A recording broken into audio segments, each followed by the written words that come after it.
Bonjour mga mesami!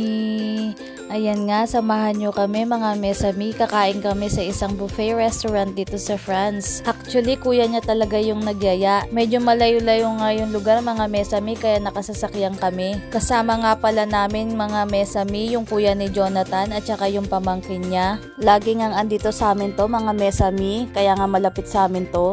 Dito nga kami kakain sa Restaurant O Planet. Kagandahan nga sa restaurant na to mga mesami, malawak. Ayan nga, pagpasok mo pa lang, amoy na amoy mo na yung mga pagkain. Nakakagutom talaga pag ganito yung amoy. Siguradong mapaparami kain namin ito. Ayan nga, at naghanap na kami ng mauupaan. Dito nga pala ulit kami napwesto sa dati naming naupuan. Pangalawang beses na nga pala naming napuntahan to mga mesami. Nagustuhan nga namin kasi ang dami-daming mga pagpipilian. At syempre, ang una nga namin kukunin yung paborito namin dalawa ni Jonathan. Iba't ibang sushi nga yung makikita mo dito mga mesami. Ayan nga, at tinulungan na nga ako ng pamangkin niya na kumuha ng mga sushi. Salmon sushi nga pala yung pinakapaborito ko sa lahat. Kaya dinamihan ko talaga yung kuha. Dito nga sa area na to, puro mga sushi lang yung makikita mo. Tapos doon naman sa kabila, meron namang mga seafoods. Doon naman sa kabilang part, mga karne naman yon. May mga luto na, tapos doon sa kabila, yung papaluto mo pa lang. Bale, ang gagawin mo, kukuha ka sa isang plato ng mga karneng gusto mo. Tapos, pupunta ka doon sa counter, makikita mo doon yung nagluluto, iaabot mo lang yung plato mo. Tapos, hihintayin mo lang na lulutuin niya. Hindi nga kami nagpaluto ng karne kasi medyo matatagalan. Meron namang mga luto na pwede mong kunin agad. Dito nga sa part na to mga mesami, ito yung seafood area. Meron nga rin pala sila ditong suso. Yes mga mesami, tama nga ang narinig nyo, suso. Kumakain nga sila dito sa France ng mga suso. Tawag nga ng suso sa kanila mga mesami, escargot. Dito nga sa area na to mga mesami, mga nakaprito na. Meron ditong mga gulay, may mga french fries, at saka may onion rings. Meron din sila ditong legume samosa. Legume samosa mga mesami, gulay nga pala yun, na nakatatsulok. O diba, ang daming pagpipilian. Mamaya nga sa kabila ipapakita ko naman sa inyo kung ano yung meron doon. Dito nga yung may mga luto ng mga karne. Meron nga ditong iba't ibang luto ng manok at saka ng mga baka. Dito naman makikita nyo yung iba't ibang luto ng hipon. May pinirito, may butter shrimp. Tapos dito naman makikita nyo yung piniritong palaka. Yes mga mesami, tama po ang narinig nyo. May palaka rin po dito. Kumakain nga sila dito sa France ng palaka. Granouille naman ang tawag nila dito sa palaka. Tinitingnan ko nga si Jonathan kung kukuha ng palaka. Pero hindi pala siya kumakain nun mga mesami. Dahil puno na nga yung plato namin, tara kain na tayo mga mesami.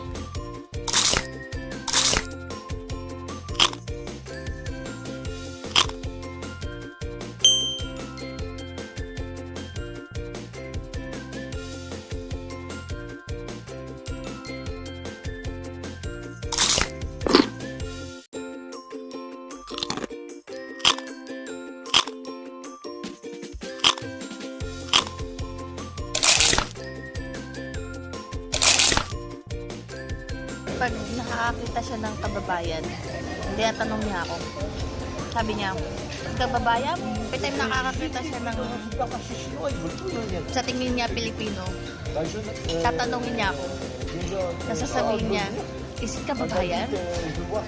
And then, ipupush niya ako, nakausapan yung kababayan. Sabi ko, ikaw na lang yung kumausap, mas maganda ikaw yung kumausap kaysa ako.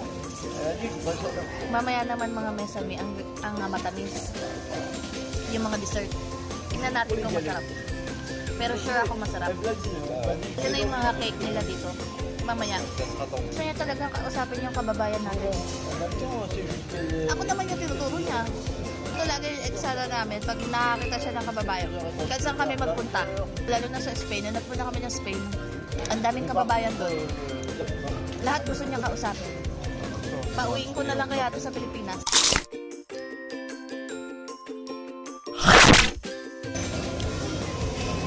Ito, luya naman to guys. Pangpawala umay. Pag nauumay ka, nang kakakain mo ng sushi, ito lang ang ilagay mo.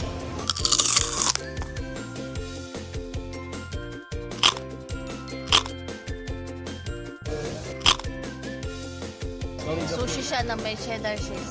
At saka tuna. Ang sarap. Apre? La la la.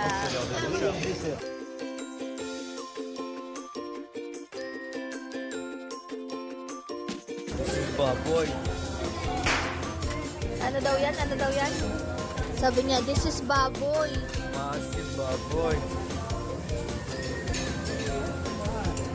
Dito naman mga mesami, makikita mo naman dito yung mga iba't ibang mga dessert nila.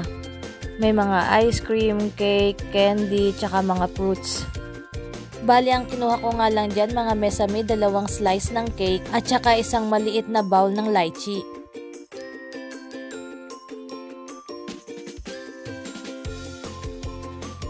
Tikman natin yung dessert nila. Ang kinuha ko, choco tart.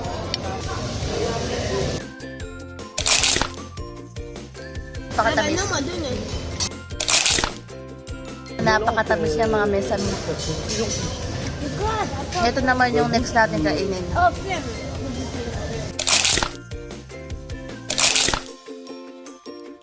Sige na mga mesami, hanggang dito na lang. Au revoir, a bientôt, bisu bisu!